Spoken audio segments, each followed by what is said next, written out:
It's translated differently. Sometimes it's translated as the awakening mind, sometimes as the mind of enlightenment, sometimes as the altruistic intention. Okay, there's different translations, but it has a very specific meaning. So the bodhicitta is a primary mental consciousness that has two aspirations. One aspiration is to work for the benefit of sentient beings, and the second aspiration is to attain full enlightenment. Okay, so primary mind that has those two aspirations along with it. That's what the bodhicitta is. So it has a very particular meaning. It doesn't mean just being a good person. Yeah, being a good person is good, but that doesn't make one a bodhisattva. A bodhisattva being somebody who has generated the bodhicitta. Okay, it takes actually quite a lot of effort to become a bodhisattva. In the Tibetan tradition, they talk about two methods for generating the bodhicitta. One is called the 7-point instruction of cause and effect, and the second method is called equalizing and exchanging self and others. So I have the great aspiration to go briefly through both of them in this one talk. But I also know that I often get stuck on the first point and don't get beyond that. So we'll see how far we get. Okay? But bodhicitta, whichever method of the two methods that we use to generate it, it has the common foundation of equanimity. Okay, so first we have to generate a mind of equanimity.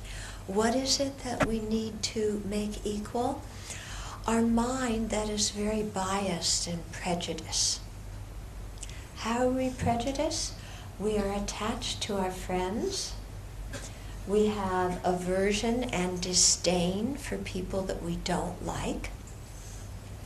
And we have apathy and indifference for everybody else who's a stranger. Right?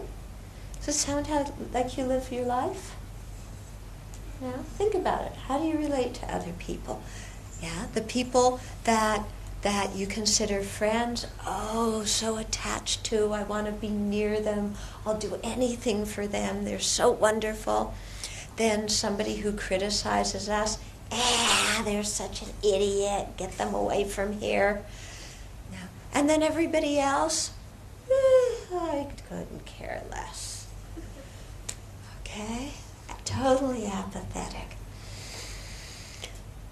So with this kind of mind, that is not very smooth and stable, it becomes difficult to generate love and compassion for all sentient beings because we're so biased.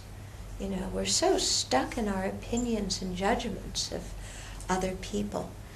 And if we look closely, okay, if we think about it, why are we attached to our friends? Certain people that we're attached to, friends and family. Why? Well, they're nice to us. They give us presents. They console us when we feel down. They help us. They do all sorts of nice things for us. So then we get attached to them. Okay. What about enemies? Why do we consider somebody an enemy and have aversion to them? Because they criticize us. Because they don't give us presents. Because they get in the way of what we want to do. Because they disagree with us and call us names, or they make threatening comments to us. And then the third category of people, the strangers, why do we feel apathetic to them? Well, they don't affect us one way or another. So it's almost as if they weren't even alive. Now, when you walk down the street, all these different sentient beings going places, you don't know them. It's also, we treat them almost as if they were robots. No, not like they were real living beings with feelings. Okay? So all this judgment that we have, the attachment to the friends, the aversion to other people, the apathy, what's the common central locus of all these opinions that we have about other people, all these judgments? What's the common thread? It's how they relate to me, isn't it? Yeah. You're nice to me, you're a good person. You're mean to me, you stink. You're not either nice or mean, I don't care. Okay. It's all predicated on how people relate to me, as if I am the center of the universe. Yeah. So if somebody shows their nice qualities to me, I call them a nice person. If they show their good qualities to somebody who I don't like, then they're not a nice person. They have the same good qualities, but it's depending who they show them to. Or they get angry, they have a temper tantrum. Okay? If they lose their temper at me, this is really a big deal. You know, how can somebody dare lose their temper at me? Don't they know who they're talking to? This is me. Okay. Whereas if somebody loses their temper at somebody who we don't like, good going. Then they become our friend, don't they? They have the same angry temper. Yeah, but if they show it towards somebody who we don't like, smart guy. Yeah. So, you know, you can see we're completely biased, aren't we? We're the ones who create our friends. We're the ones who create our enemies. It's not that friends, enemies, and strangers are objective entities outside of us, but we create them because we categorize people and relate to them in terms of how they relate to me, the center of the universe. Okay, so it's totally subjective. Now, there's not 1 ounce of truth in any of this, because the person that we think is so awful, somebody else loves and praises up and down. And the person we think is so wonderful, somebody else says, ugh. Okay? So, you know, all this is just created by our own mind, based on me. So, you know, one of the first things we have to do in our practice, if we're going to, you know, generate bodhicitta, or even if we're going to live a happy life, is to get rid of these bumps, to get rid of this attachment and aversion and apathy. Okay? So one way to do it is by seeing that it all comes from our mind, that it's all totally self-created, you know, all just opinions. And to see how totally transient and fickle our mind is. Because one day somebody's nice to us, oh, you're so wonderful, let's get married. Then the next day, yeah, they criticize us, ugh, I want a divorce. Yeah, from one day to the next, it changes, doesn't it? Yeah. You know, one day we want somebody to be very loving. The next day we want them to give us our space. Okay, we're totally fickle. And then we, you know, not realizing this, we judge other people for what's coming from our own mind. Okay? So just realizing how our mind is creating this is a big step in starting to let it go. Yeah? And then seeing how these roles can change from one day to the next, it helps us see that somebody is not an inherent friend or an inherent enemy, or an inherent stranger. Because, for example, when we came in to our life, everybody was a stranger to us. We didn't have one friend when we were born. Everybody was a stranger. Then, as time went on, some people went into the friend category. Then some people went into this enemy category.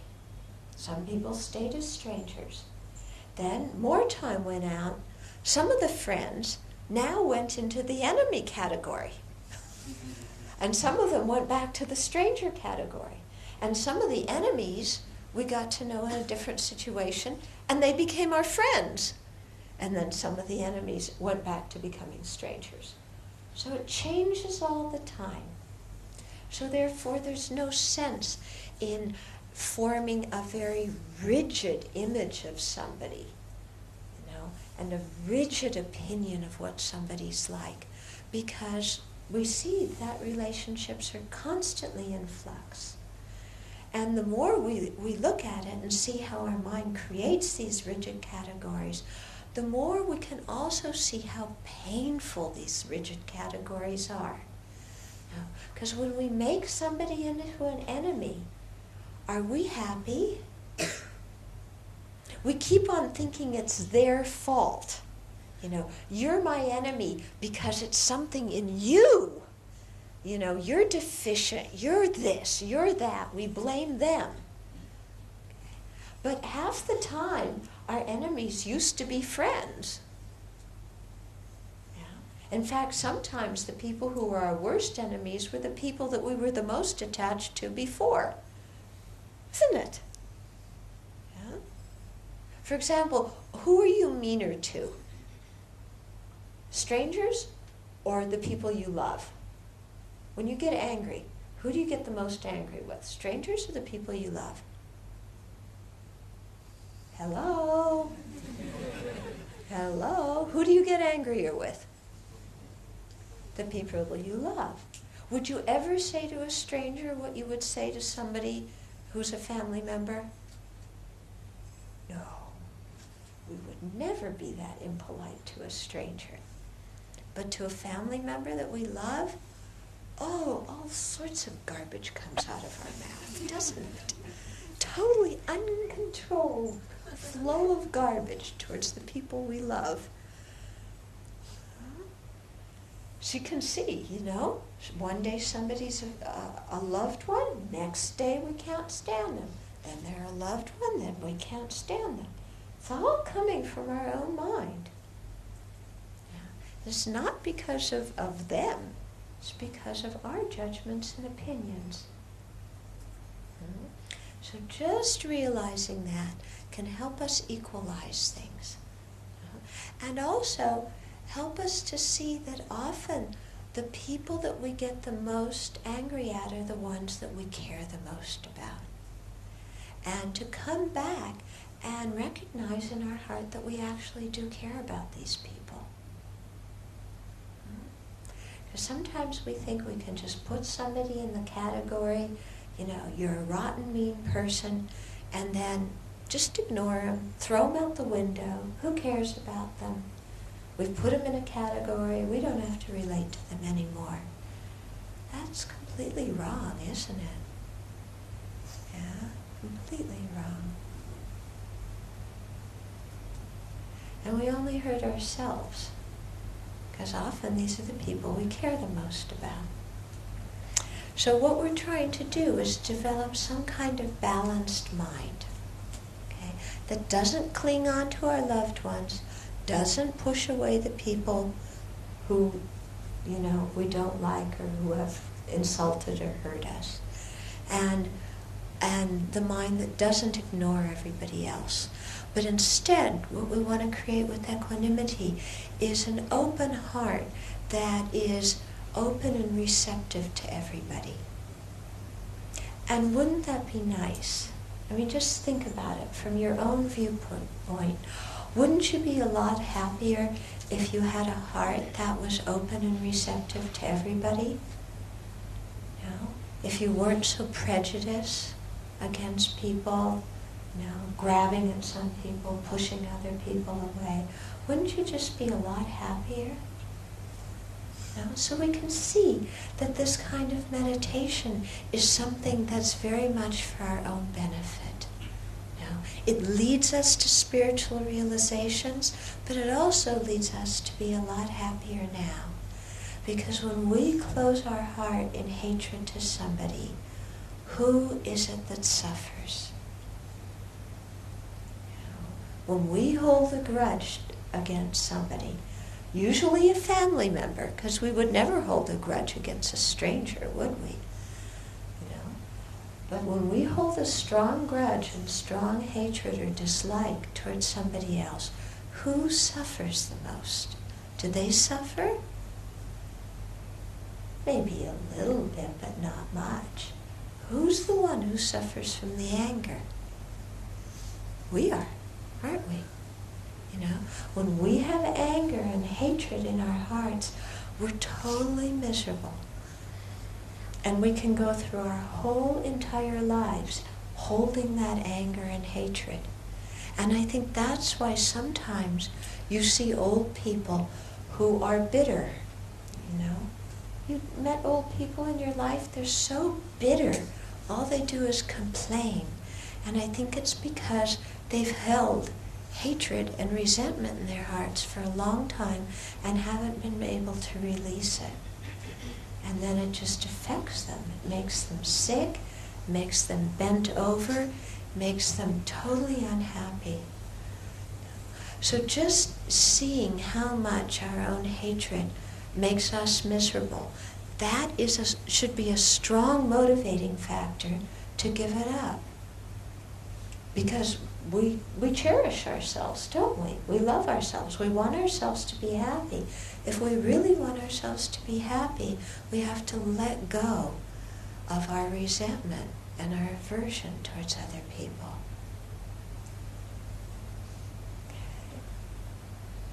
Now sometimes our mind gets really stuck, I can't forgive them, they did this.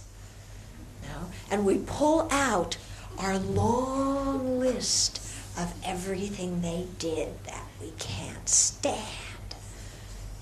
They did this, and then they did this, and then can you imagine they did this? Oh. And then that wasn't enough. Then they did this, and they did this, and they did this. And then we finish the first page, we pull out the second page. And the list continues of everything they've ever done in their whole life that we find despicable and degenerate. They didn't wash their coffee cup. They left their dirty socks on the floor.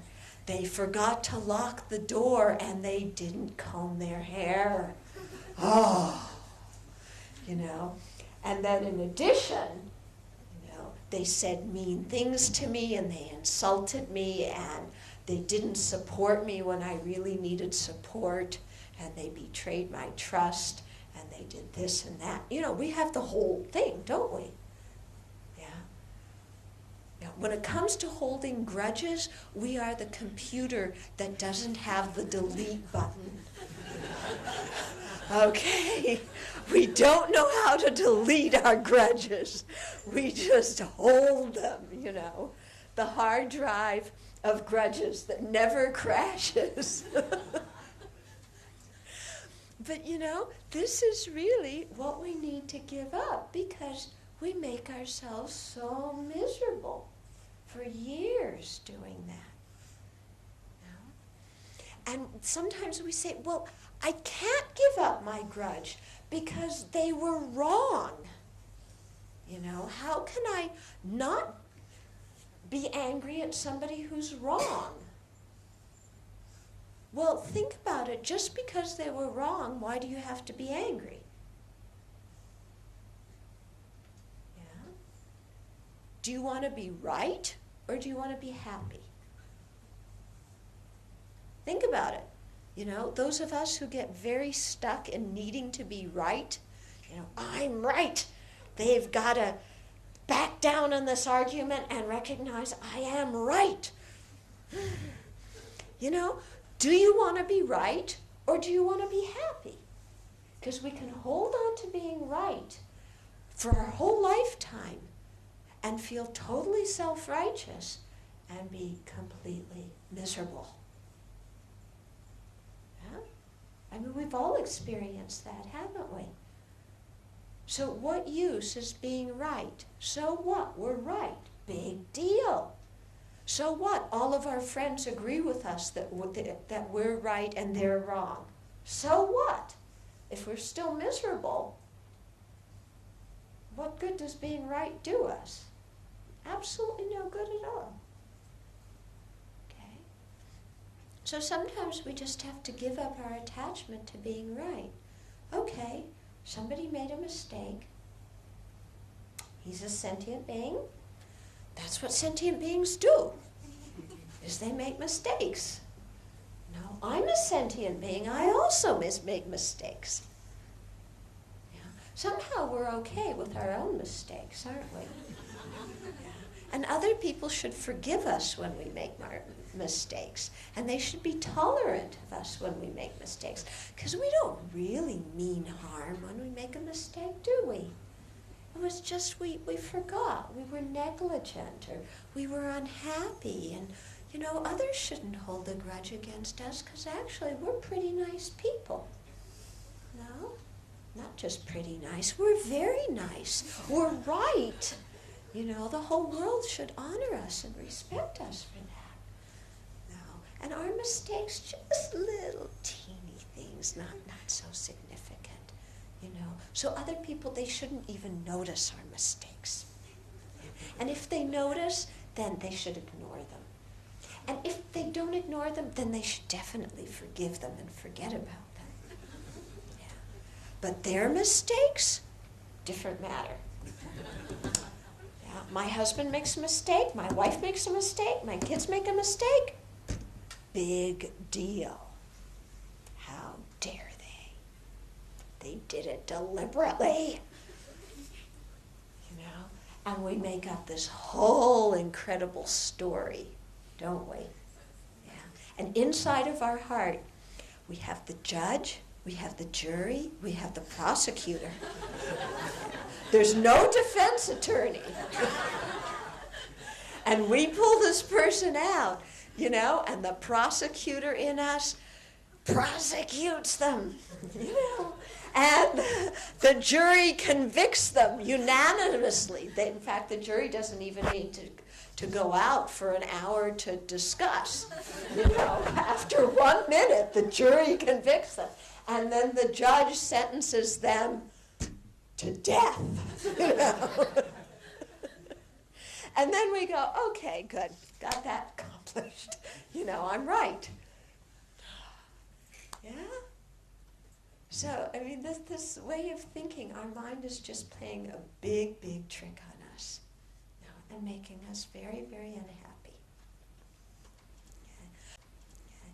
So I think it really behooves us to loosen a little bit, especially around the people we hold grudges against, which are usually family members. Yeah.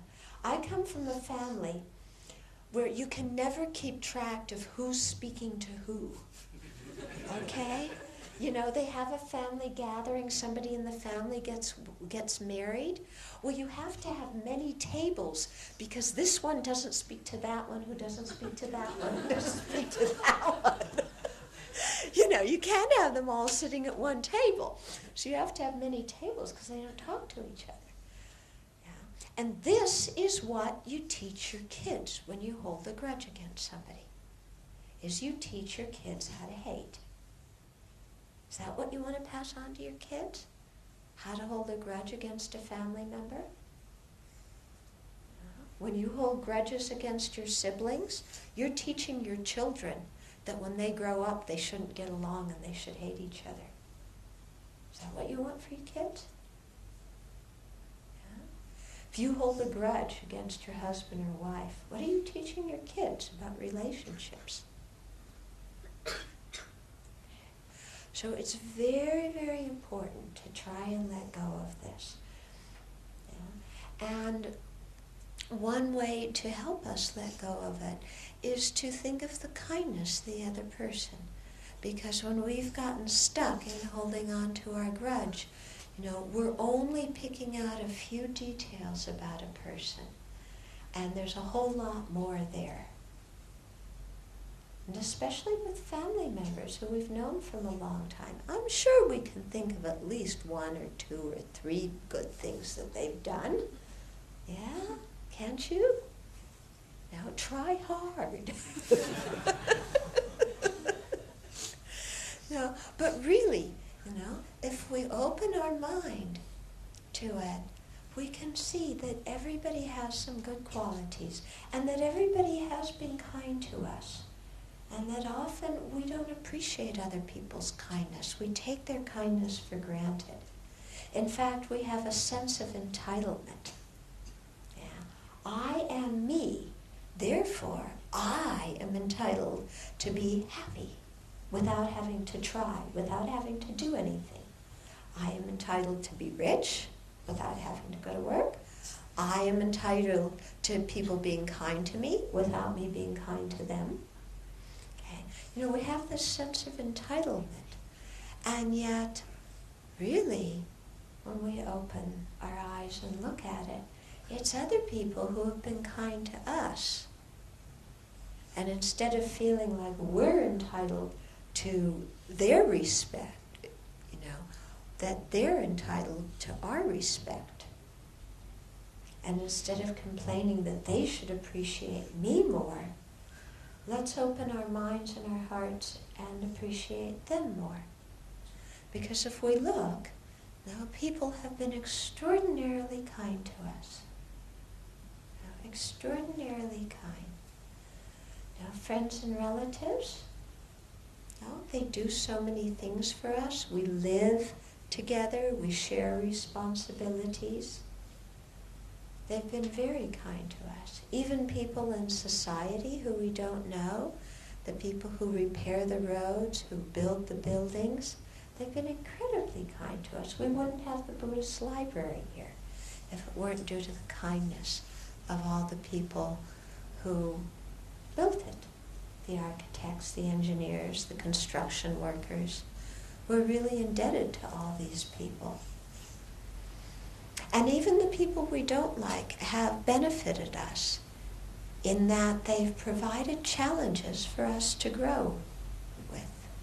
And even though we've gone through difficulties, we've come out stronger, and we have to be able to look at the people who were involved in the difficult situations and say thank you. Because through my having gone through those difficulties, I realized I had inner resources that I didn't know about, and I grew stronger. See? So when we think in this way, we see that yes, everybody has some good qualities, and not only do they have good qualities, but we've also benefited from them. And so then instead of looking at the few things they've done that we don't like, we start to look at all the many things that they've done that we do appreciate. And instead of always nagging at them and harping at them and criticizing every small thing they do, we start to look and see at all the small, wonderful things they do, at all the little kindnesses they have, at all the small things that they're good at, not to mention the big things. And then our whole view of these people changes. So this is something, a way that we have to change our mind, to reach out and deliberately change how we view other people. Okay, so it has to be a conscious effort. We can't just sit there and say, oh yeah, I want to have equanimity, so you change and be a nicer person and then I'll stop hating you. That's not going to work. Okay? We have to, first of all, make a very conscious decision. I am tired of being prejudiced and biased. I am tired of holding grudges and resentment in my heart. I want to change. We have to have that determination inside. And then, once we have that determination, we start looking at the disadvantages of holding grudges, and we start looking at the good qualities and the kindness of the people that before we've been biased against. Okay? And we train our mind to look at somebody else's good qualities. Like I said, it's a conscious, deliberate effort, and we train our mind to do it. And then gradually, as we train our mind to see their good qualities, it becomes more and more natural. And then the whole way the person appears to us is completely different. I was talking about this one time when I was in the States to one group of people. And I gave the group a homework assignment. Their homework assignment was for the next week to try and say something nice about somebody every day. And in particular, to try and say something nice to somebody who you didn't get along with. Okay. So that was their homework assignment. So the next week, after that, one man came up to me and he said, I have this colleague at work who's just impossible, I can't do that homework assignment with him. Anybody else I can do it, but him, no. I said, look, just go and try. So the next week, coming into class, this man was arriving at the same time I was. So, we met outside the door and I said, well, how was your week? How did it go? And he said, well, I tried the homework assignment. And the first day, I saw this colleague at work, the one I can't stand, and I couldn't think of one nice thing to say to him. So I made something up. I made something up, and I said something nice to him. And then, the next day, that guy was a little bit nicer to me. So then it was easier to say something nice to him the next day. And then the day after that, he was even a little bit nicer. So it was even easier to say something nice. So you see, sometimes if we're willing to put ourselves out there and say something nice and be kind from our side, then the other person starts changing. And even if they don't change, just the fact that our mind has changed changes the relationship and changes our experience of that person. But if our mind doesn't change, then we're going to go through years and years of bitterness and resentment. No fun. Okay. So it's really worthwhile, nudge our mind a little bit. Try and think kind thoughts to recognize other people's kindness. Just even in thinking, oh, they did the dishes. Oh, they took out the garbage. Oh, they gave me a ride. Isn't that kind? Now, just start with the small things and really appreciate that. And especially with family members, try and say please. Try and say thank you. Those are not forbidden words in families. And it can make a very big difference. Okay?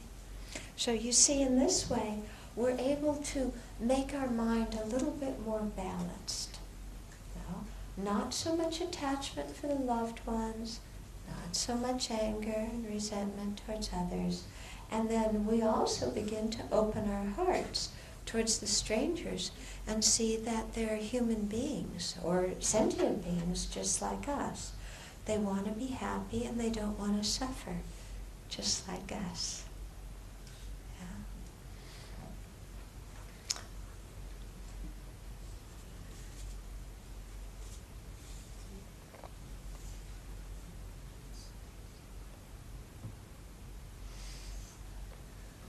Okay, so equanimity is the foundation for both of those ways of generating bodhicitta. Okay, now let's look more in depth at the way that is the 7-point instruction of cause and effect. So this has 6 causes and then 1 effect, which is bodhicitta. So it's a series of consecutive meditations that we do.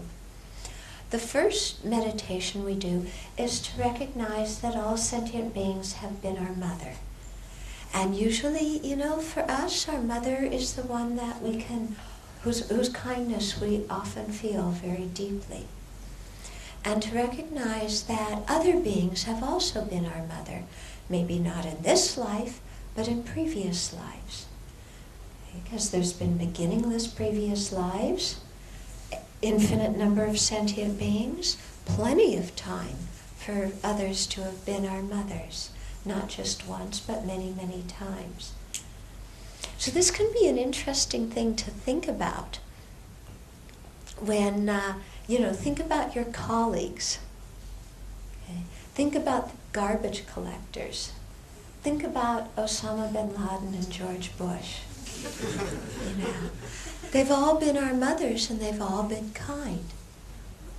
George Bush? Are you kidding?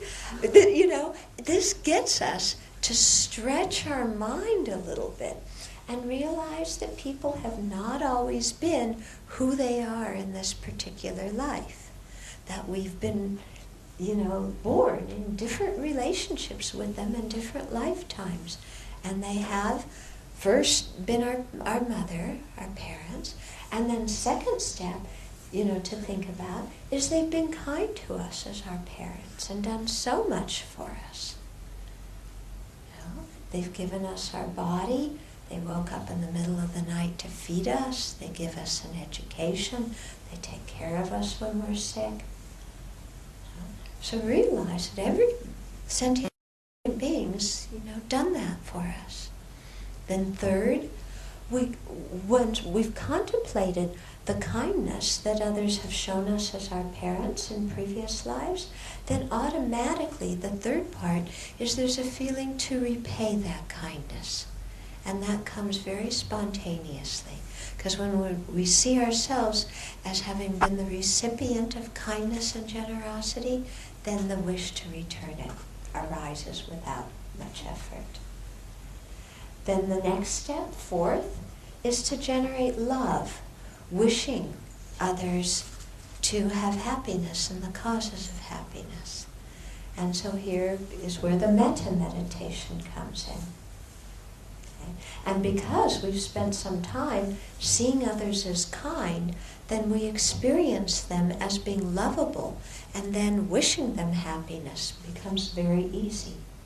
And we can do a metta meditation, wishing others not only to have happiness of this life, but wish them to have the happiness of liberation, the happiness of enlightenment, the happiness of actual freedom. Okay. Then the fifth step is compassion, which is the wish for sentient beings to be free of suffering. Okay, so again, we generalize this to all beings, really wanting them to be free of suffering. So we let go of the mind of vengeance that wants to retaliate and get even, and instead we really wish others to be free of suffering. Then the sixth step is what's called the great resolve, and where we say, yes, I want others to have happiness, and yes, I want them to be free of suffering. And it's not just good enough to wish that for others, but I have to be actually engaged. I have to do something. So the great resolve is a resolve to begin to change ourselves, to do something that will bring about happiness and eliminate suffering. And so those 6 steps, seeing others as our mother, recognizing their kindness as our mother, wishing to repay it, love, compassion, and the great resolve, those 6 are the 6 causes.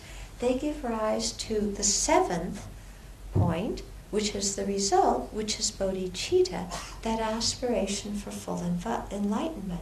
Because with the great resolve, we have resolved to get involved and bring others happiness and eliminate their suffering. But we recognize that as limited sentient beings, it's very difficult for us to do that because we're so filled with our own stuff. Yeah? So we recognize, hey, I have to purify my defilements and eliminate my obscurations so that I can really open my heart to others and, bring about their happiness and eliminate their suffering. So how best can I do this? Well, who is capable of benefiting sentient beings the most? It's a fully enlightened Buddha. So therefore, we generate the aspiration, I too want to become a Buddha in order to be able to benefit all sentient beings most effectively. Okay, so then we have generated the bodhicitta motivation. Okay, so that's that first way of generating bodhicitta, the 7-point instruction of cause and effect. Then the second way is called equalizing and exchanging self and others. And this is a way that I like the first method, but I really like this method. Okay? Because here we start out not just with equanimity, which we've generated before, because equanimity is between friend, enemy, and stranger, but here we're equalizing self and others. So we're equalizing not just friend, enemy, and stranger, but self and others. Yeah. That's a little bit trickier because until now we've always held ourselves as the most important one. And so with this one we begin to see everybody wants to be happy equally. Everybody wants to be free of suffering equally. There's no difference between myself and others. And think about this. This is a very profound thing to really familiarize our mind with. Spend a whole day and every single person you look at, think, they want to be happy and be free of suffering just as much as I do. You wake up in the morning, you see your family members, look at each one individually and think, they want to be happy and be free of suffering just as much as I do. Go to work, look at your colleagues. They want to be happy and free of suffering just as much as I do. Look at the strangers on the bus, or the strangers who walk by you on the street, or the strangers on the news, and think they want to be happy and free of suffering just as much as I do. And when you really familiarize your mind with that thought, wow, it's totally incredible what happens inside because you begin to feel so close to other sentient beings. Even animals, even insects, when you look at them, they look different because instead of saying, ooh, there's a mosquito, you say, oh, there's a sentient being who wants to be happy and be free of suffering as intensely as I do.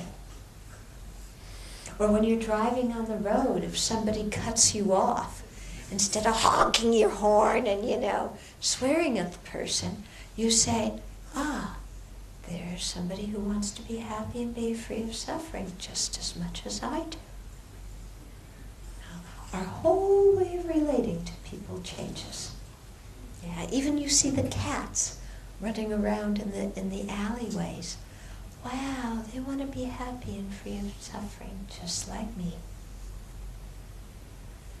You look at people on TV. You look at Osama bin Laden. You look at George Bush.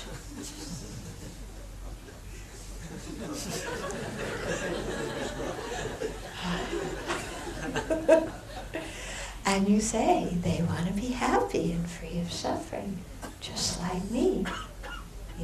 They may be very confused about how their method of getting happiness. Might be a very confused method. But their wish to be happy and be free of suffering is instinctive, just like mine.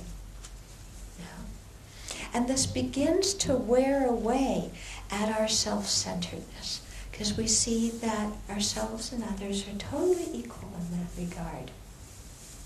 It's quite powerful, very, very powerful. because, it cuts back on this feeling of entitlement. It cuts back on this feeling of, here am I. The world should be so happy to have me here. Okay?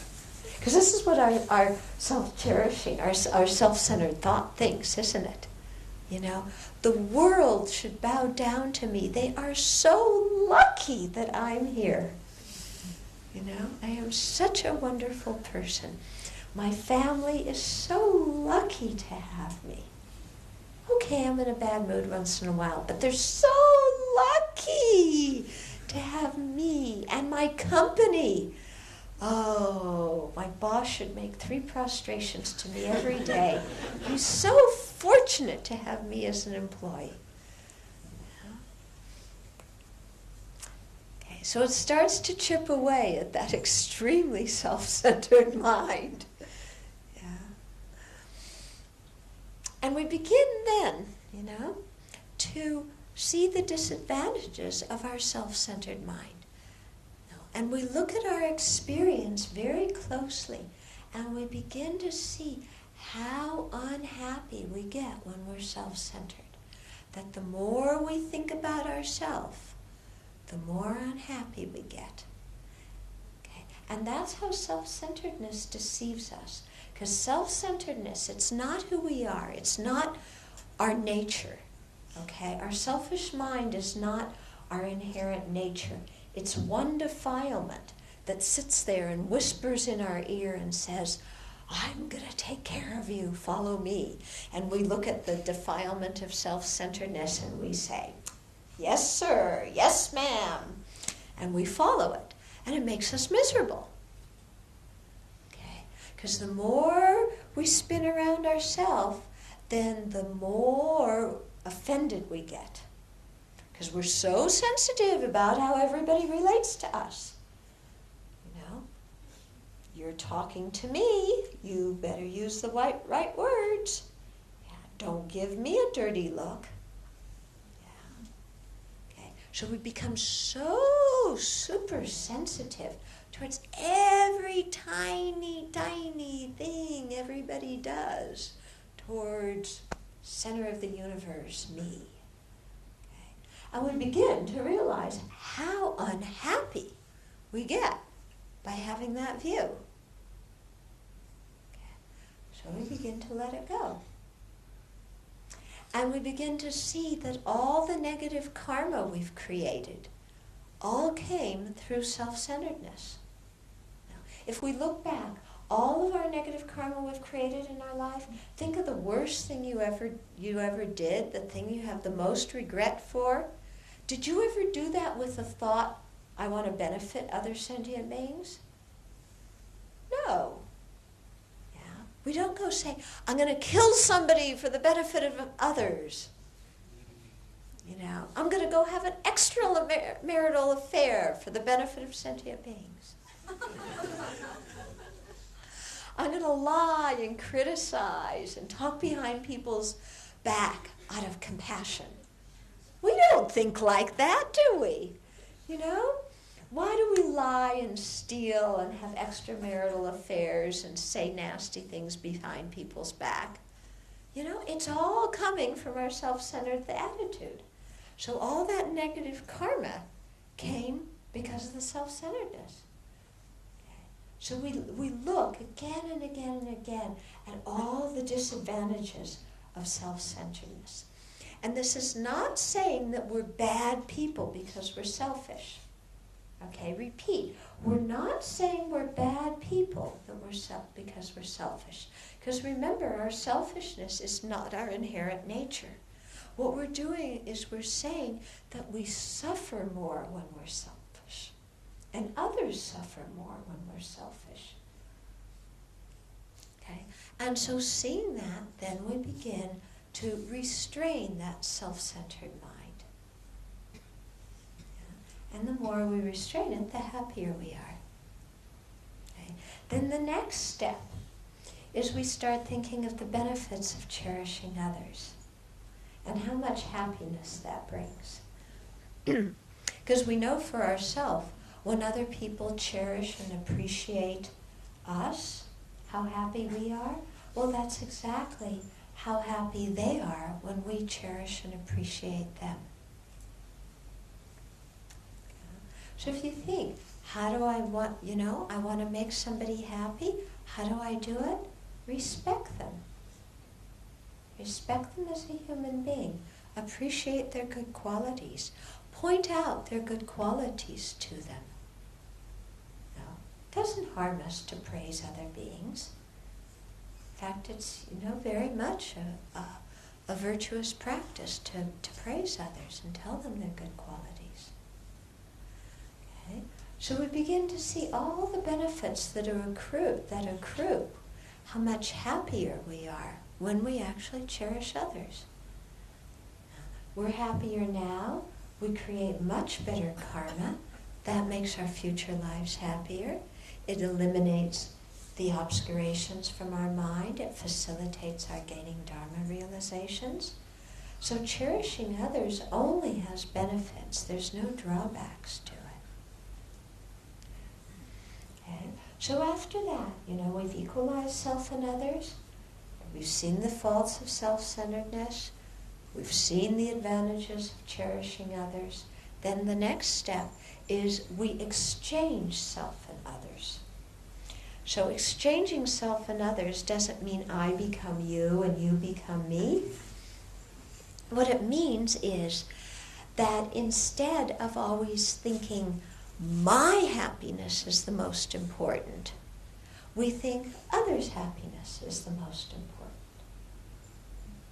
And instead of thinking others' suffering, yeah, it hurts, but, it's okay, it's not too bad. We start thinking, no, their suffering is important, and my suffering is not so important, it can wait. Okay? So when we exchange self and others, what we're exchanging is who our priority is. And if we want to be truly democratic, think about it. There's one of me, and how many other sentient beings? Infinite minus one. Okay? So we're going to have a vote between 1 and infinite minus 1 to see who's more important. Okay? We believe in democracy. Who wins? Infinite minus 1 wins. Okay? So it means that others are more important than little old me. So this doesn't mean we neglect ourselves. No, we still keep our body healthy. We take care of our health and, do things. Because otherwise we become a burden for others. But we take care of ourselves because we want to use our body and mind in the service of others. Because others' happiness is important and others' suffering is important. Okay, so we exchange self and others. Then, having done that, the next step is a meditation called Tonglen in Tibetan, or taking and giving. And this meditation is really quite beautiful, and it's the total opposite of our self-centered mind. Because usually our ordinary way of thinking is, oh, there's a problem? You can have it. There's something good? I'll take it. Right? Yeah? At work, there's some difficulty in the project? Oh, it's your fault. There's something good in the project? Oh, that's mine. I did that. Okay? Yeah? So we're always, very generous when it comes to giving out problems. and very stingy when it comes to sharing happiness. So here in the taking and giving meditation, what we're doing is totally reversing that. There's a problem, I'll take it. There's happiness, it's yours. So it's a very profound meditation based on generating love and compassion for others, in which we imagine other living beings, and think of their pain and misery, and with really great compassion and a very sincere wish that they be free of it, we think, may I take their misery upon myself? And we imagine their misery coming out of them as pollution. And then we take it, we inhale it into ourselves. But we don't just inhale others' suffering and let it sit inside of us, because that doesn't do any good. But as it comes in, it turns into a lightning bolt that then crashes and smashes our own self-centered attitude, which we visualized as a hard lump at our own heart. So we take others' suffering, which is what they don't want. We transform it into this thunderbolt, and it destroys our own self-centeredness, which is what we don't want. So you see, everybody wins in that situation. We're not just taking suffering and sitting there with it, getting depressed. No, we're taking it and transforming it and using it to destroy the self-centeredness, which is the cause of all of our own problems. And then, within that open space at our heart, a light shines, and that's the light of our own loving, compassionate thought. And we then imagine that we're able to take all of our possessions and multiply and transform them so that they become what others need, and we send them out and give them to others, and they receive them, and they're happy. We imagine taking our body and likewise being able to multiply and transform our body and send it out so it becomes whatever everybody else needs. And similarly, our positive potential, all of our merit, we don't hold with selfishness and stinginess onto that, but we give that also, and we send it out to other living beings, and it becomes good circumstances for them to meet the Dharma. So they have teachers, they have teachings, they have retreat places and monasteries and Dharma centers.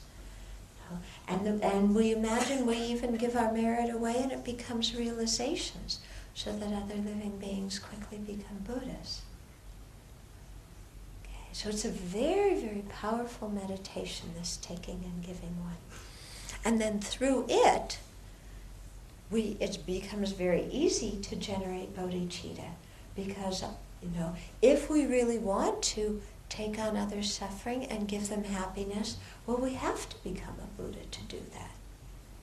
So then, yes, I want to purify all the defilements and all the stains of the defilements in my own mind, because I want to gain all these capacities to be of the greatest service to other living beings. So that's the second way of generating bodhicitta, that method of equalizing and exchanging self and others. So we equalize, self and others are equally important because we both want to be happy, we want to be free of suffering. There's many disadvantages to being self-centered. There's only benefits to cherishing others. So I'm going to exchange who the focus of who I'm working for is, and instead of it being self, it's going to be others. And then generating, doing the taking and giving meditation, being willing to take on difficulties, giving others happiness, and then the bodhicitta, wanting to become a fully enlightened Buddha, so that we will have the capabilities to do this in the best way.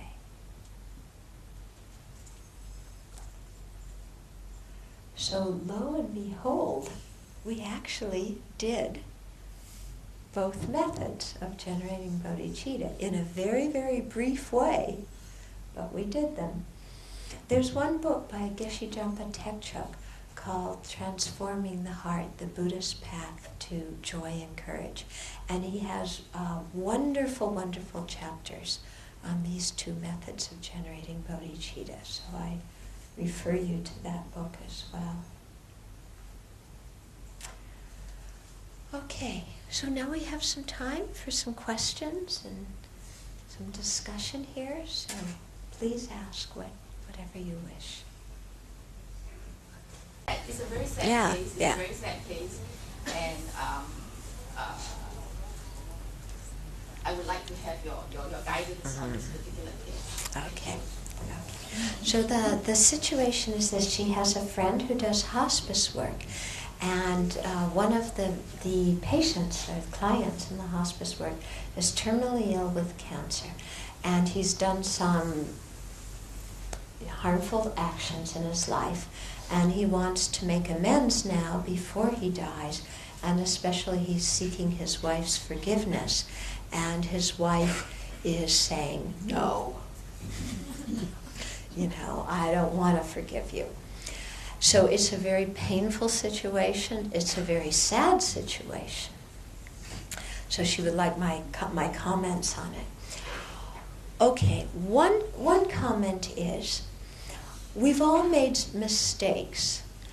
The principal thing in our being able to purify our negative karma is for us to be able to regret our mistakes.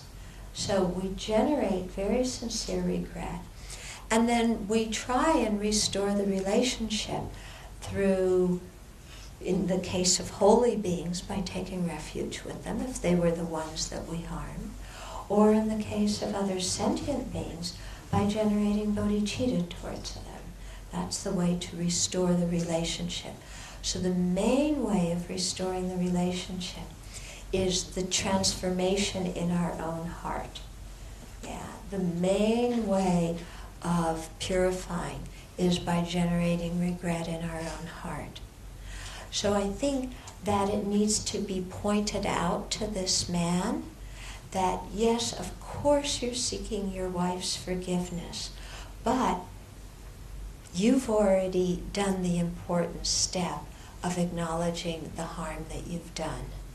And even if she is unable to forgive you right now, don't worry about it, because her lack of forgiveness is her problem. And you can die knowing that you have regretted the wrongs that you've done, and you don't need to carry that baggage with you as you die. Okay? So that needs to be made clear to the dying person, so that they don't feel like they're being held hostage by the person who won't forgive them. They need to know that they've done the essential part of the purification work by generating regret, and from their side having a kind attitude towards the person they harmed, and also developing a very strong intention not to do the action again.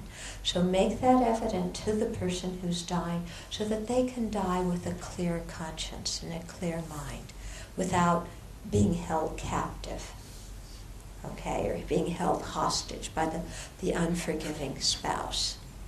Okay. In the case of the spouse, what you need to do, and whenever you go on hospice work, I think one of the first things you need to do is drop your agenda.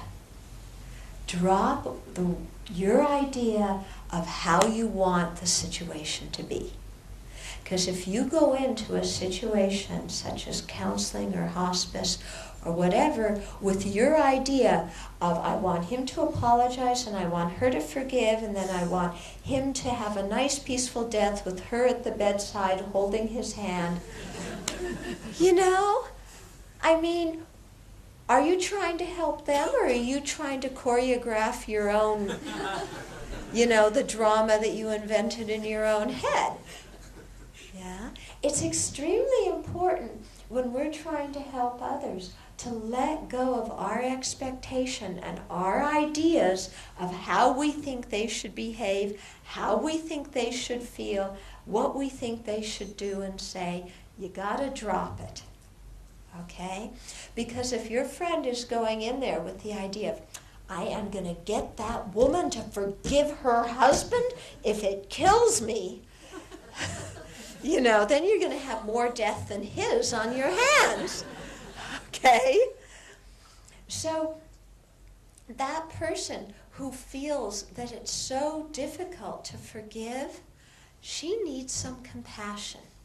If you go in there and you're just pushing and pushing and pushing, she doesn't have the emotional nourishment that she needs to be able to forgive. So you have to give her some emotional nourishment.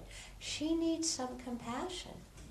Yeah, you need to say, yes, you've suffered a lot, and that hurts. Yeah, she needs to feel like somebody understands her suffering. And when she feels that somebody has understood her suffering, then you can start to say, wouldn't it be nice to let go of that suffering? And then she can start to think, oh yeah, I've suffered, somebody understands it, but I don't want to hold on to that suffering. I've held on to it long enough. And then she might be able to start forgiving. Because the forgiving benefits her. She's the main recipient of the forgiveness. He benefits a little, but his main benefit came from the regret. Her main benefit comes from forgiving. But, she needs to feel understood before she's going to be able to forgive.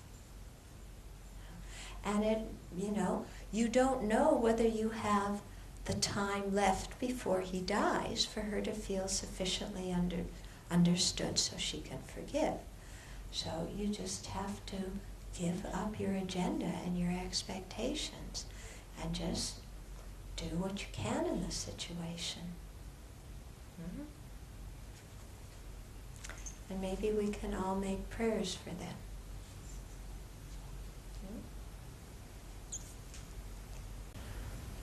How do we regain our delight in the Dharma? How do we regain our delight in the Dharma? This is assuming that you've lost your delight in the Dharma. Yeah. And sometimes that happens. I think one of there's a few ways in which we lose our delight in the Dharma. One way is when our practice just becomes very rote. Oh yeah, I did this meditation yesterday, and I did it the day before.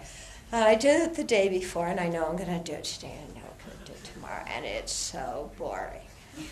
I'm just bored with my meditation. Okay, that's one way we lose our delight in the Dharma.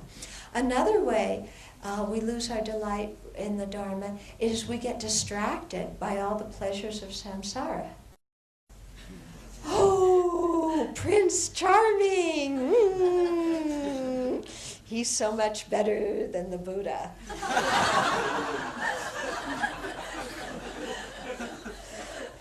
Yeah.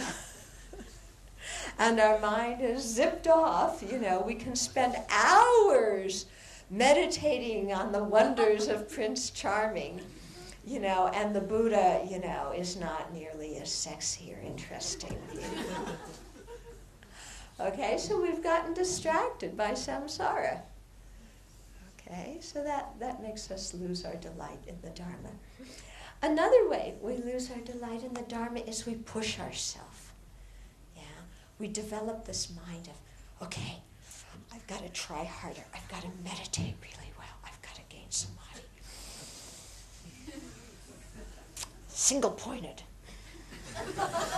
Undistracted. Enlightenment. And we get so tight, We just get wound up and tight, and we push ourselves and beat ourselves up. Oh, I've got to be a better disciple. Oh, I've got to meditate more. Oh, I'm so selfish. Oh, I'm so ignorant. Hurt. And we just beat ourselves up. Okay, self-criticism, self-hatred. Oh, I just can't practice well. I'm so terrible. Okay, so that also makes us lose our joy in the Dharma, doesn't it? Okay, so you can see, just by how all those different mental states are, you can see that all of them are unrealistic and really quite dumb, aren't they? You know? Bored with the Dharma. Well, you know, enliven your practice. Make it more relevant to your own life. Think about the Dharma in terms of your own life, or think about your own life in terms of the Buddha's teaching. Then your practice won't be boring anymore. If you're distracted by samsara, you know, if you start thinking Prince Charming is better than the Buddha, you got real problems. Okay? If you think that new condo is better than the Pure Land, think again. Okay? You know, so meditate a little bit on death. Think of the disadvantages of cyclic existence. That'll bring your mind back to the Dharma. You won't be so distracted. Okay? If you're beating yourself up thinking that you should be better, just recognize I am what I am, and I can accept myself for what I am. I can accept myself for what I am now and try and change and be better in the future. Why not? Okay. So just let go of all that self-hatred and self-criticism. Then your practice gets more exciting. Also, think of the qualities of the Buddhas and Bodhisattvas and Arhats. Yeah. Think of the good qualities of the Buddha, Dharma, and Sangha. That makes our mind very happy, and it inspires our mind to practice the path to gain those same qualities ourselves. Okay? You had a question. But his first question was, what inspired me to write Working with Anger? What inspired me was my own anger and my own misery at being angry. Okay? I had a lot of trouble, and still do sometimes, with anger. Okay? I'm not necessarily the kind of person who explodes. Yeah. But you can be very angry and not explode. Okay? You can be very angry, and what do? You shut up and shut down inside. I'm so angry that I don't look at you. I don't talk to you. I don't even recognize you exist. Yeah. Who else deals with their anger like that? Who are you? Who of you are the explosive people? Yell, scream, shout, throw things. Who of you are the shut down people? Don't say anything. Okay. So we have the hot way of dealing with anger and we spew it out, and we have the cold way of dealing with anger and we freeze it inside. Okay? So I was pretty miserable with my own anger. Yeah. And so, in particular, when I was living in Italy, my teacher sent me to work at a Dharma center in Italy. So I am kind of, an American woman who believes in gender equality, and he sent me to work with one macho Italian monk. Boy, we were, there was no nuclear test ban treaty between us. So I would get angry at him every day, and I'd go back to my room and I would read Shantideva's book, Guide to a Bodhisattva's Way of Life, Chapter 6 on patience. I would read it every night, calm down, go back, see him the next day, get angry again. Because this guy, it was all his fault. You've got to understand that. I was sweet and innocent. I didn't do anything wrong. I was so pleasant, easy to get along. Well, maybe once in a while I was a little difficult. But really, it was all his fault. Totally his fault. He did this and he did this and he did this and he did this. Believe me. So, anyway, okay, so you get the point? So, I'd get angry at him during the day, read this book at night. And... Yeah, and so I began to learn the book quite well. You know, it took me a while to learn to practice it, you know, but you know, you just keep trying. You just keep putting it into practice. Just keep doing it again and again and again. There's no other way. You know, you just keep doing it. Okay, and so it was through learning Shantideva's book very well and dealing with it, you know, working with those methods in my own life, and then thinking, you know, that other people suffer from anger and perhaps they could benefit from this as well. So I wrote the book. It's entirely plagiarized. Okay, not one new idea. Everything is copied from Shantideva. Completely admit it. Yeah, totally plagiarized everything he wrote. But he lived 12 or 13 centuries ago, so maybe he won't sue me. But, you know, I just tried to take his ideas and, you know, put them, give modern examples to him. Okay? Okay, so let's sit quietly, do a little bit of what I call digestion meditation, to digest the talk. So, you know, we'll just have short 3-4 minutes, 5 minutes maybe. Think about something you heard tonight and put it into practice in your own life. Okay, so practice something you heard, relate it to your own life so that it really changes how you feel.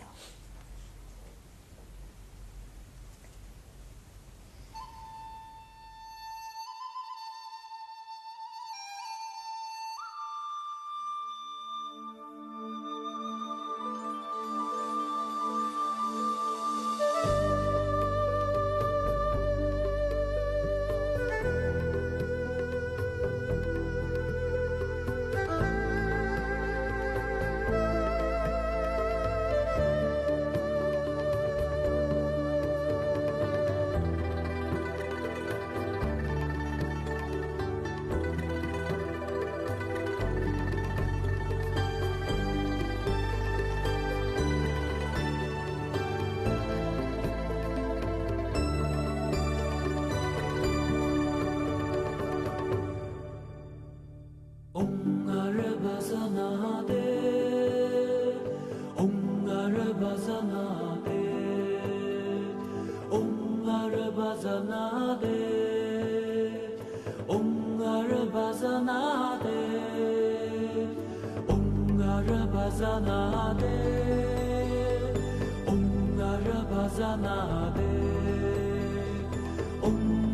Bhajana De